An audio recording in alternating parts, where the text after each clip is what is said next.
குப்பையை ஈரமாகாம இருக்கு.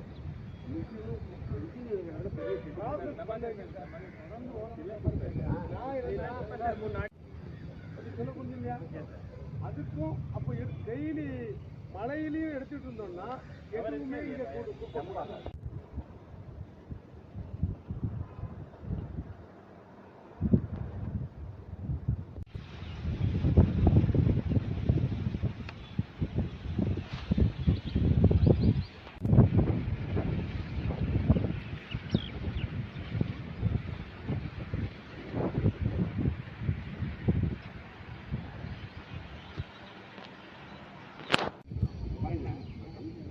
இது ஒரு 500 டன் ஒரு நாளைக்கு சாப்பிட்டு 7 நாளைக்கு 3500 டன். 3500 டன்னை டம்ப் பண்ணுற அளவுக்கு அந்த ஒரு ஏரியாவை வச்சு இந்த மிஷினையும் அந்த குப்பையும் எப்போதுமே ஷெட்டில் இருக்கும். மழையே பெஞ்சாலும் அந்த ஓடிட்டு இது 7 நாளைக்கு முடியாது. இங்கே மழை வந்துன்னா மாதம் 2 மாதம் இழுக்கும். அந்த 2 மாதத்துக்கு